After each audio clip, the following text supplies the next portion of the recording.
I'm in Dubai, on my way to meet Sohail Var, a 26-year-old Canadian who, along with his school friend Daniel, decided to build a professional football club 365 days ago. Al Kabila compete in the UAE 3rd Division, the lowest tier of professional football in Dubai. Over the last year, Sohail has documented his and the club's journey, often showcasing himself rubbing shoulders with football royalty, taking helicopter rides and driving high-end cars. Today, Sohail has invited me over to his apartment to grab a chat ahead of their match against Dubai Irish.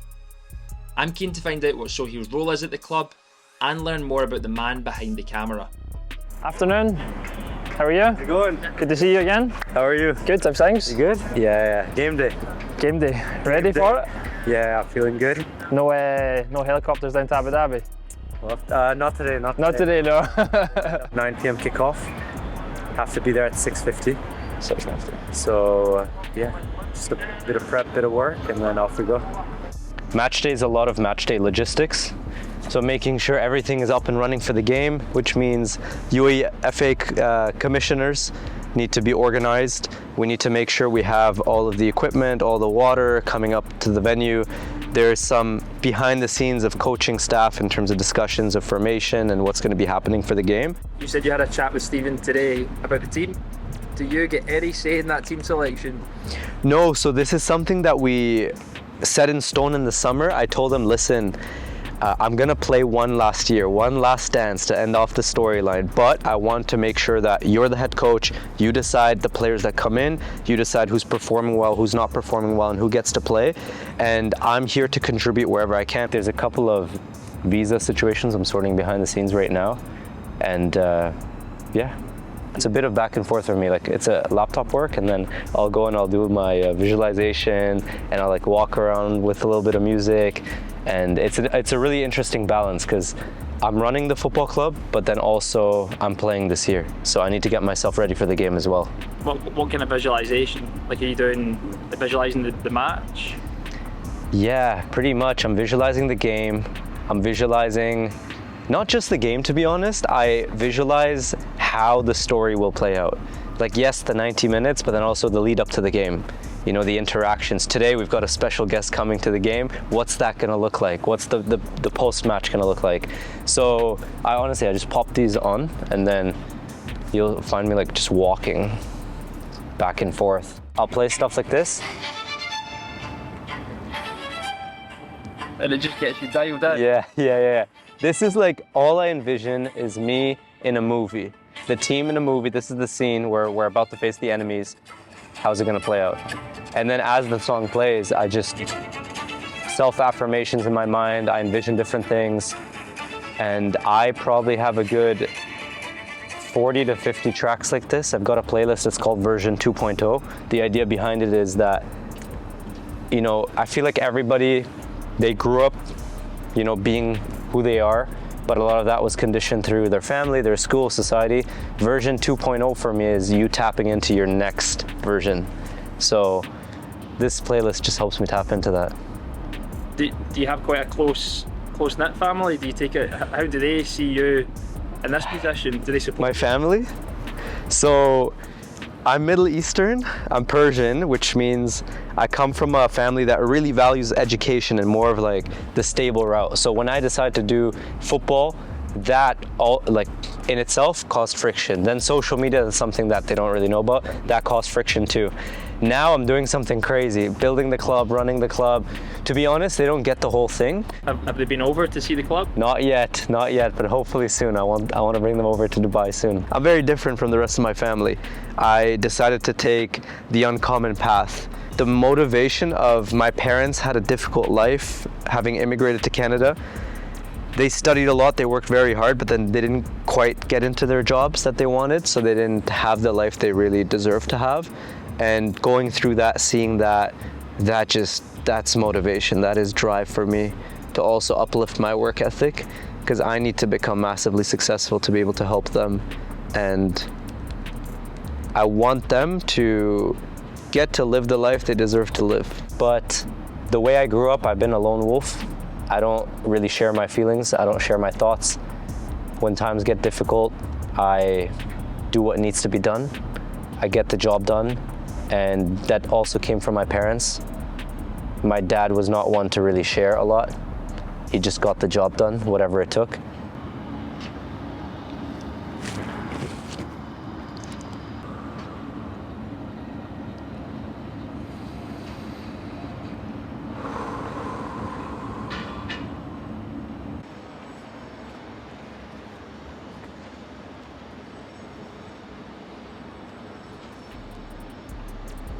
It's interesting. You and Dan are big on mindset, though, aren't you? Yeah. I think I practice it a lot more in an athletic sense than he does, just because obviously football player, but we're both massive on mindset. Like, we'll go back and forth on a lot of ideas, a lot of perspectives, but then I'll come here, I'll literally be walking around this roof and I'll be like, I'm running the biggest football club in Asia.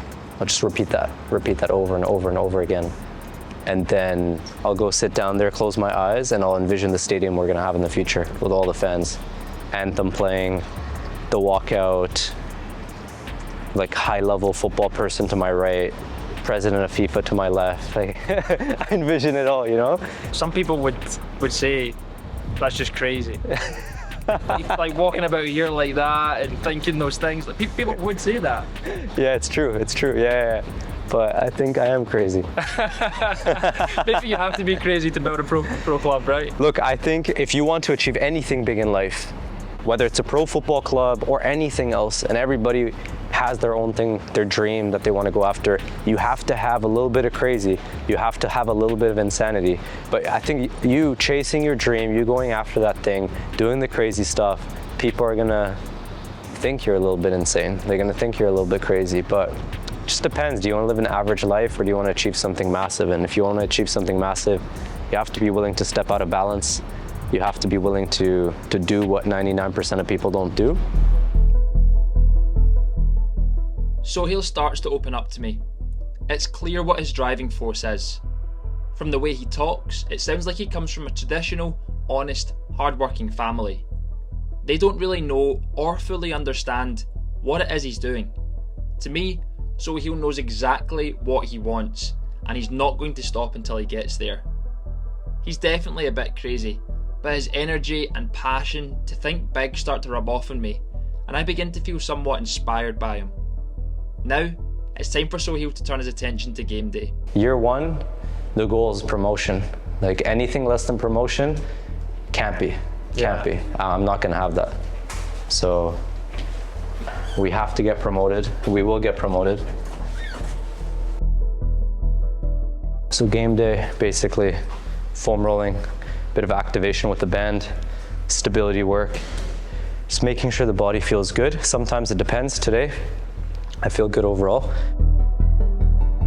So we post a lot on social media, right? Yeah.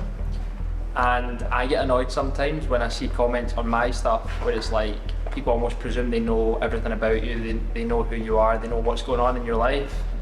And that annoys me, and I'm like, what I put on social media isn't the full me. Yeah. Like, I'm holding bits back about my private life and stuff like that. You ever feel like that in terms of the Sohail on Instagram versus the Sohail in your life? I really don't care if somebody says something that isn't quite in alignment with who I am or how I live my life, because they don't know anything about my life. The evolution of Sohail Var is showing more of that in the next couple months, which will be interesting. That was a really interesting couple of hours we just spent with Sohail. For the first time, I got to see the real Sohail Var. You know, on social media, you see polished Sohail, you see Al Kabila, you see this perfect club, this perfect image. Not that it's not, it's good. But what I saw there was a bit of his real character, you know, where he gets his why from. He obviously is really determined to sort of like look after his family in some way. You know, he wants to be really successful so he can give back to them, to support them. They obviously did a lot for him. What he is doing on a game day is typical of a founder. He's working behind the scenes, organising things for the match, the operational side. What's not typical of a founder is that they have to play in the game in a couple of hours' time. It's a lot of stress, and as he said there's been a couple of times where he thought he was done, he thought it was over. But because of the way he lives his life, his mindset stuff, his quotes, the movie references he makes, the visualisation he does, he seems to manage his way through these periods, these difficult times, which is testament to his character. I did say to him, you sound a little bit crazy, and he admitted, well, maybe I'm a little bit crazy. I leave Sohail for a few hours to take some meetings, and return to his apartment at dusk to join him ahead of the match. It's fascinating to watch a 26-year-old guy, similar in age to myself, juggle the role of football club owner and professional player.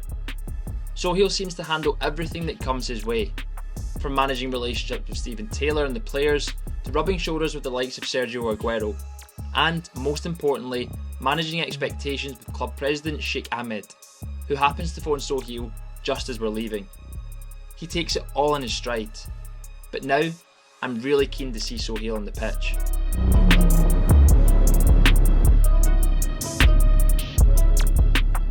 Game day for Al Qabila.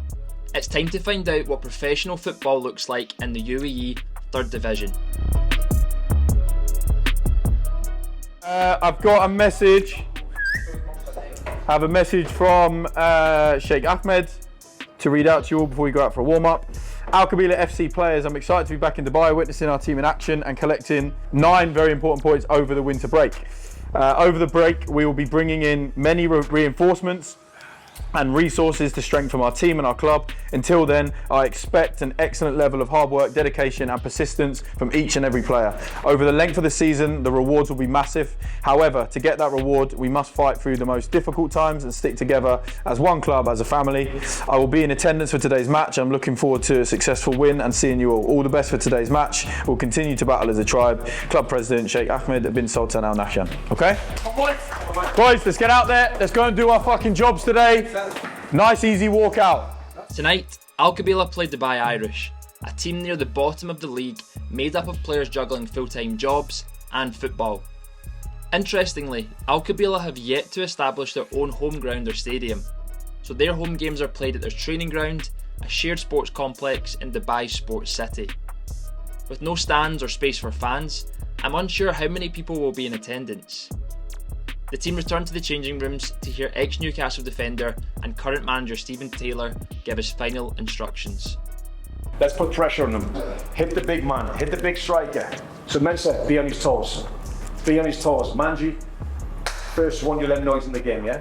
Big fucking header, big call, voice tonight. I need to hear that voice tonight. Everyone out there, you have to fucking talk. Become a fucking team. Become together tonight. You win this game together tonight, boys. The impact players, be ready, because it's going to take a fucking squad to win this game tonight. Yeah, it's going to be hard effort, but it's 100% effort. You fucking die for this team, tonight. Fucking work hard for everyone, yeah? Come on, boys. Go. Players make their way to the pitch and the makeshift bench. It's clear this league is still in its infancy. With around 50 people in attendance, there isn't much of a crowd. I take my seat 100 metres down the touchline from Sheikh Ahmed, who appears to have a pop-up VIP zone set up for the match. The game starts pretty scrappy. Long balls, headers and some fierce challenges.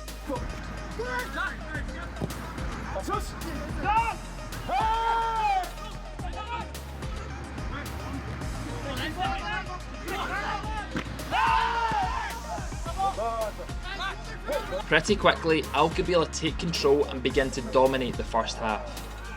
Yeah, go high, ready? You can go with him.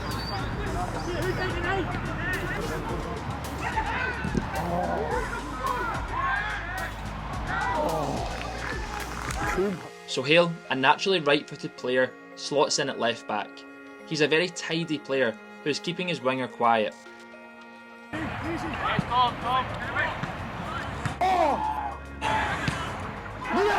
1-0 Al Qabila. The scorer, David Webb. Hey, that's just before half time, no? Yeah, keep it tight as fuck, that. Hey, come on. It's a goal and an assist for Webby. Double bonus, that. Patience. The goal seems to settle Steven Taylor. That is, until Al Qabila start messing around with the ball at the back. How long to go? 1 minute. How much fucking out here? They're blowing, you know. Huh? They're blowing. Fucking blowing. Steven smells blood. Dubai Irish look like a part-time side. Their poor fitness levels are starting to show. Relax.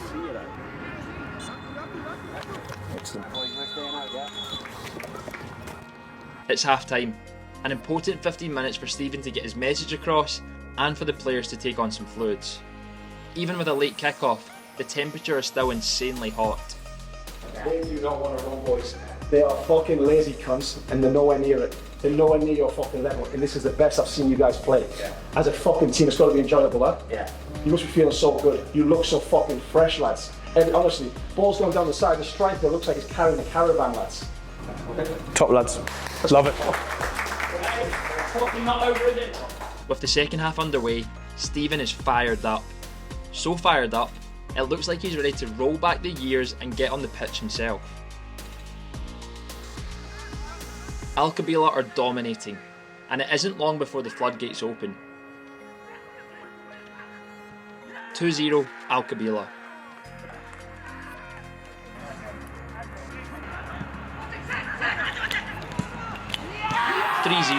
Al-Qabila. With 10 minutes to go, Sohail goes down with an injury. Fortunately, it's just cramp. He's put in a terrific and mature performance, but his match is over. It's time for Al-Qabila to freshen things up and make some changes. Stepping onto the pitch is 19-year-old Gabby, an Englishman who has spent his academy days at Portsmouth and is now trying his hand in Dubai. An impressive run from Gabby wins Al-Qabila a penalty. I watch on as Gabby places the ball on the spot.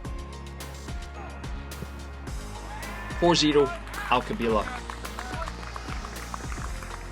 With Al-Qabila asleep and the final kick of the ball, Dubai Irish score a consolation goal.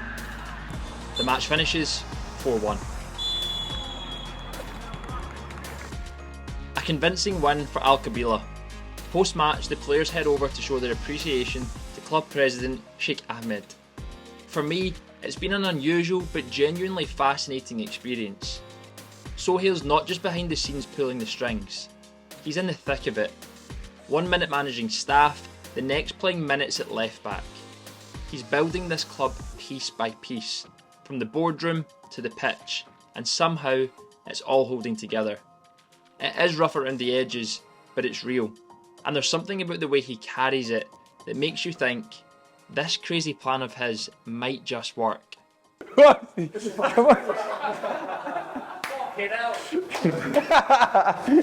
Wow. Oh my god. You've been in together. Come on, sit down. What the fuck you still been doing? Hey, that shower job.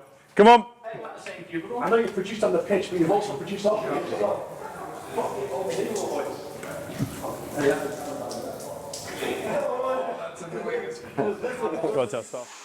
But football and life have a way of snapping you back to reality.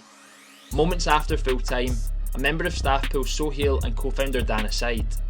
Something's not right, and he wants the founders to fix it.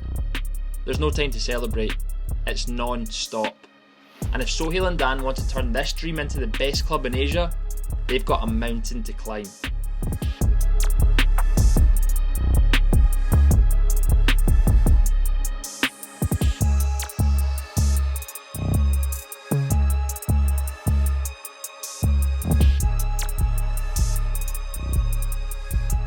Thank you to today's sponsor, Stat Sports. If you're someone on game day who doesn't quite know how much distance to cover, doesn't know what their top speed is, but you want to track it and compare yourself to the pros, the Stat Sports GPS tracker allows you to do that. They have an app which compares all athletes across the world who have the vest, and it allows you to make sure you're doing enough on game day.